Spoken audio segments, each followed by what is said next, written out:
Je sais même pas par où commencer en fait. En même temps, c'est la première fois que je fais ça, donc vous m'excuserez si ça part un petit peu dans tous les sens ou si je suis trop confus. Faut dire qu'en ce moment, j'ai bien du mal à mettre mes idées au clair quand même. J'ai bien du mal à trouver mes mots. Enfin voilà, je vous dresse le tableau vite fait.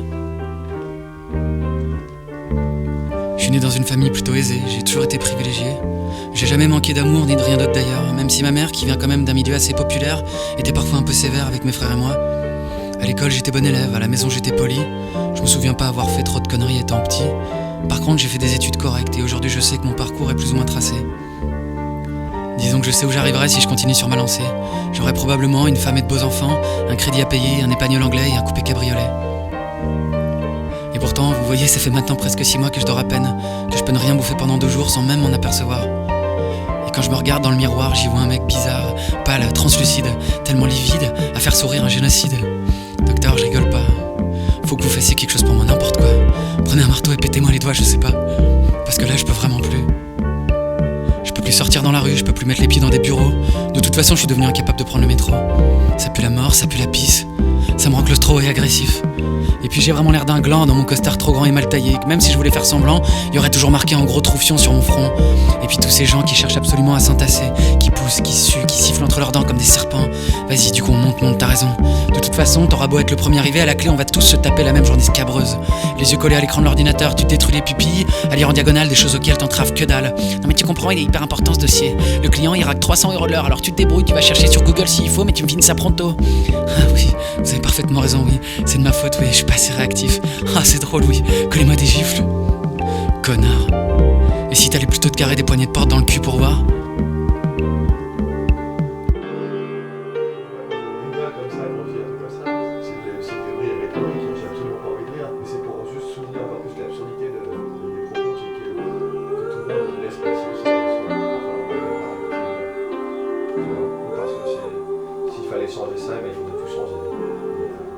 J'en ai assez de me taper à déjeuner des salades composées à 12 € ou de la barbaque en carton mouillé, de manger sur un coin de table, puis de passer des après-midi minables à enculer les mouches et finir par embrayer sur des after-work entre collègues. Mais quel cafard! À croire qu'on aime tellement se faire enfler la journée qu'on en redemande le soir. Mais bon, faut dire aussi qu'on y rencontre des meufs, ou plutôt des célibatantes, c'est-à-dire des nanas qui, comme nous, ont des problèmes affectifs. On se présente, on leur raconte des cracks, on leur dit qu'on est collab alors qu'on est à la fac, et qu'en vrai on passe notre temps à user nos culs sur des bancs trop étroits, à écouter des types chauves déblatérer toute la journée, déblatérer sur tout et surtout sur n'importe quoi. Heureusement, nos journées se finissent toujours de la même façon. On rentre et on se fait beau pour la soirée, on met nos polos col relevés, puis on se retrouve au QG pour picoler des deniers à 5 €. D'ailleurs, quand on a un peu de plomb dans l'aile, on a souvent envie de jouer au rebelle et de crier au taulier. Dis donc, tu prends pour qui, enfoiré? Tu trouves pas que ta bière elle est un peu chère?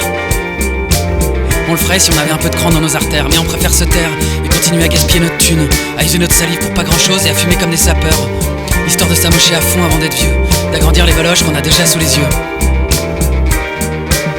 À part ça, on parle surtout des filles qu'on a vues sur le net, et puis de celles qu'on aimerait attraper en soirée, car ce soir, comme tous les soirs, on va essayer de niquer, mais surtout pas de faire l'amour, parce que l'amour c'est pour les pédés. Rien de bien choquant finalement.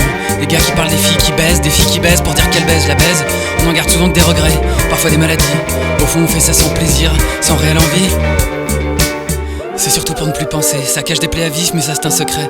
En vérité on est perdus, désœuvrés, désabusés, seuls comme des animaux blessés. On est tristes et nos cœurs saignent mais on se cache derrière nos grandes gueules et nos mots durs. Entre nous on s'appelle mec, meuf, bâtard, baltringue, bitch, guinasse, connard. Parce que sans le vouloir, les autres sont un combat permanent. Décidément docteur, on vit une chouette époque, et dans une chouette ville aussi. Paris, la nécropole, Paris qui sent la carne, Paris qui petit à petit entraîne dans sa chute des fragments de nos vies. Paris c'est tellement sain et nous sommes des gens bien, tellement bien qu'on est trop bien pour nos voisins auxquels on prête pas plus d'attention qu'à la pisse derrière la cuvette des chiottes. Parfois j'ai juste envie de hurler, t'approches pas de moi, me touche pas, t'approches pas de moi.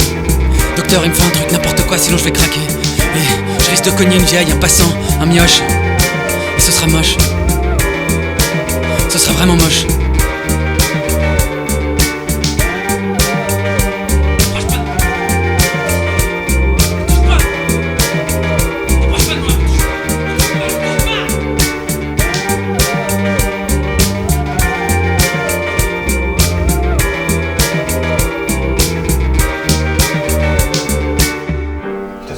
Il y a pire ailleurs. Et puis à force de dire ça, c'est sûr que le monde est pour rien.